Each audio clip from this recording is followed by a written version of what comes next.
ကျန်ရှိနေတဲ့အစပစ္စည်းလေးကိုတော့ခုနပြောနေတဲ့အမျိုးသားယောဂီဆောင်လေးဆက်လက်ပြီးတော့နောက်ဆုံးအမိုးနဲ့အခင်းနဲ့ပေါ်ရရင်တိုင်လေးထူပြီးတော့အဲ့ဒါလိုလှုပ်ထားဖို့အစီအစဉ်လေးတော့ရှိပါတယ်အမျိုးသားယောဂီဆောင်ကမရှိသလောက်ဖြစ်နေတယ်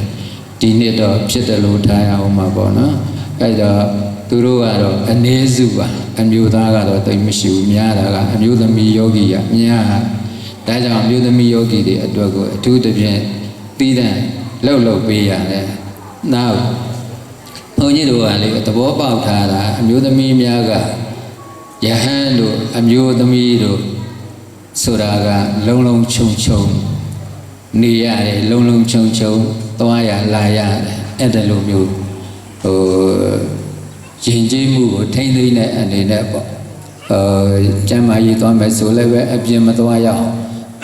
အဆောင်နဲ့တွေ့ပြီးတော့ရေချိုးမယ်ဆိုလည်းအပြင်ထွက်မယ်ဆိုအောင်အဆောင်နဲ့တွေ့တာပြီးလို့ရှိရင်သူတို့မှလွတ်လွတ်လပ်လပ်ရေချိုးလို့ရတယ်ကျမ်းမာရေးသွားလို့ရတယ်နေလို့ရအဲ့လိုလေးတွေဦးဇင်းတို့ကသိတယ်သဘောပေါက်တယ်အဲ့ဒါကြောင့်ဖြစ်အောင်ကြိုးစားပေးလိုက်တယ်ဖြစ်အောင်ကြိုးစားပေးတော့လည်းပဲဖြစ်တဲ့လောက်တော့ဖြစ်တာပေါ့နော်အဲ့ဒါလေးတွေဦးစားပေးရတယ်ဒါကြောင့်ယဟန်တို့ပြည်ဒီမှာလဲဒုနိလကောင်းပဲအဲ့ဒါလိုအိတ်ဆက်တဲ့ခံမှာလဲလွတ်လွတ်လပ်လပ်အိပ်အောင်ဆိုပြီးတော့ကျောင်းကိုတီးတဲ့ဆောက်လုပ်လူတန်းကြတယ်ဒါပေမဲ့ဘုန်းကြီးတော့မရပါဘူးအဲ့လိုအဆောင်လုံးချုံပြီးဆိုရင်တိုက်ရှူလို့မဝဘူးအပြင်မဲ့မှာထွက်နေတာများတယ်အသက်ရှူလို့မဝဘူးခဏပဲအခန်းထဲမှာနေရအဆောင်ထဲမှာနေအဲ့ဒါတော့ပဲနေတယ်အခုဒါကြက်မကြီးမကောင်းလို့ဒါအဆောင်နဲ့လည်းပြန်နေတယ်အခုပြန်ထွက်ရပြန်အသက်ရှူလို့မဝဘူးပေါ့အဲ့လိုမျိုးမနေတတ်တော့အလေးကျန်အဲ့လိုများနေဒီလိုအပြင်မှာဆိုရင်နေလို့ရတယ်လေဝင်လေတွက်ကောင်းတယ်ပေါ့ဖြစ်တင်းပေါက်ပြအစားဦးဇင်းအဲ့လိုစီမံတာနှစ်ပေထက်မပူနဲ့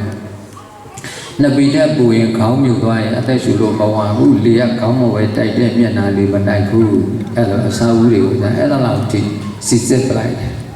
စစ်စစ်လိုက်တော့လက်သမားတွေကတခါလေကျရင်လက်သမားချိုးမဟုတ်တဲ့အတွက်ကြောင့်မလုံချင်နဲ့ပြန်ပွားနောက်တစ်ဖွဲ့ခေါ်မယ်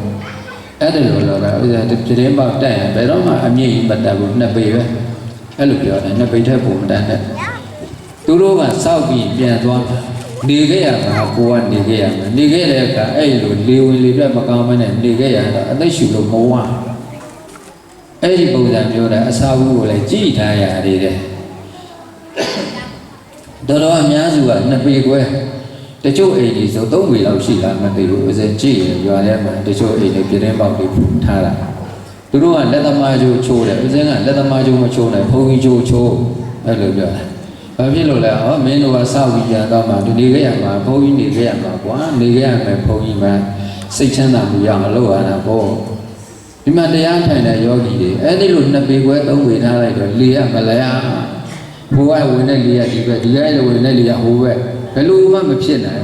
တဲ့အခါကျတော့နှစ်ပေခွဲထိုင်ကြည့်ကုန်မြင်ရတယ်လေဝင်လေရက်ကုန်ရတယ်ဘယ်ဘက်ကတိုက်ချင်တဲ့ဘက်ကတိုက်ဒီမျက်နှာရှိမှဖြတ်သွားတယ်လေကိုယ်အသိရှုလို့ဝတယ်တန့်တယ်ဒီလိုမျိုးကျမ်းမာရေးရှုတော့ပြန်ကြည့်ရအစာဦးကသူတို့ပုံစံချိုးတာမဲ့ပြတင်းပေါက်ကြတော့အချိုးမပေးဘူးသူတို့ကျန်တဲ့ဟာဘယ်လိုပဲလုပ်လို့ပြတင်းပေါက်တော့လာမလုပ်ဘူးအဲ့လိုမျိုးစတွေကသူတို့နဲ့ညှိတာမလုပ်ချင်လည်းပြန်လို့လုပ်ချင်လည်းဆက်လုပ်တာပဲလို့အဲ့လိုပြောလိုက်ရဒါကြောင့်အစာဦးနဲ့ပတ်သက်လို့လည်းအဲ့ဒီလိုလေးတွေဘုဒ္ဓတာယူထားရထားရသေးတယ်အဲ့တော့အလုံးကဘာပြောချင်တာလဲဆိုတော့ဘဝတုတ္တလေးတွေရလာတဲ့အခါဘဝတုတ္တလေးတွေနဲ့နိစ္စရာကောင်းတာလေးတွေကိုယူချဲပြီးတော့ရှူကြမယ်ဆိုရင်ရပြီဆိုရင်ဘဝတုတ္တရတဲ့သူတွေကဘယ်လိုဖြစ်လာလဲဆိုတော့ဒါနကောင်းမှုပြုလုပ်တဲ့အခါမှာလည်းဘဝတုတ္တရဒါနအကြောင်းသိ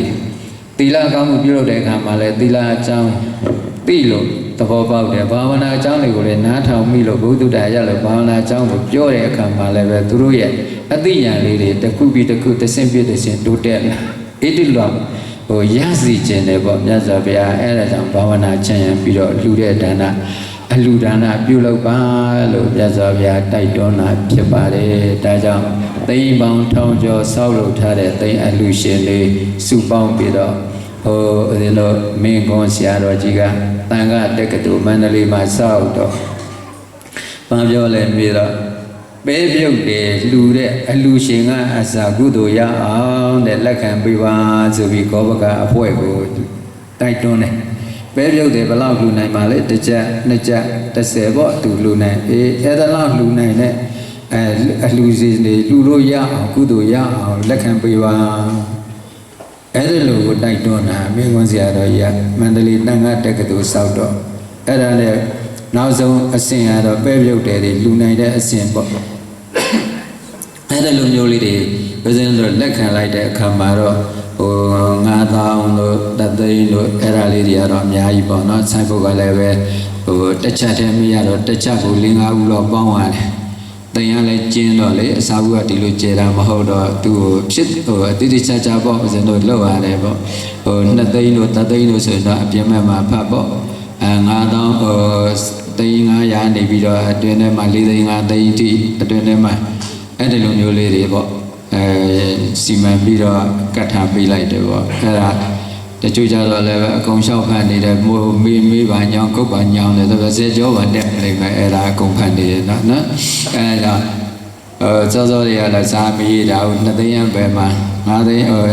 900နေပြီးတော့3သိန်းအထိကဘယ်နေရာမှာဆိုပြီးတော့အဲ့လိုမရေးထားလိုက်ရတာလည်းအကြောင်းတစ်ခုပေါ့နော်ရေးစက်ချပြီးလဲဘယ်သူမှလာမဟုတ်တော့ပါဘူးပြီးပါပြီနော်ဘုန်းကြီးတော်မှာ15ရက်တခါပဲသွားမှရေးသိရနော်နေ့တိုင်းသွားမှာမဟုတ်ဘူးဘာဖြစ်လို့လဲလုံချုံသွားပြီးတကားပိတ်ထားလိုက်မှာပြီးတော့ပိတ်ထားပြီးကိုနေတဲ့အကြောင်းကသူနေတော့အဲ့တော့ကံကြီးကံငယ်ဆောင်တဲ့အခါဝင်ပဲပေါ့ဒါပဲပေါ့ဟုတ်တယ်ပေါ့တကားမတို့ခုရေးစက်ချပြီးတပတ်ပြည့်အောင်ဘယ်သူလာမလဲတိမ်ပေါ့အလူရှင်တွေတပတ်ပြည့်အောင်ဇက်တိုက်ဘယ်သူလာနိုင်မလဲလာနိုင်မှုနော်အဲ့ဒါကြောင့်လှူဒန်းနဲ့အလှူဒါနကလွတ်လွတ်စွန့်ကြဲတယ်အဲ့ဒီပေါ်မှာငါလှူတာပဲလို့သမုဒိသစ္စာကတော့ရှိပါတယ်ပရမတ္ထသစ္စာကတော့ငါလှူတာမဟုတ်ဘူးအနိစ္စချက်ဒုက္ခချက်အနတ္တချက်လို့ခေါ်တဲ့ဘာဝနာတွေချမ်းရံပြီးတော့လှူတယ်လို့အဲ့ဒီလိုသဘောပေါက်ပြီးတော့ရေးစက်ချအမျှဝေကြရအောင်ပါ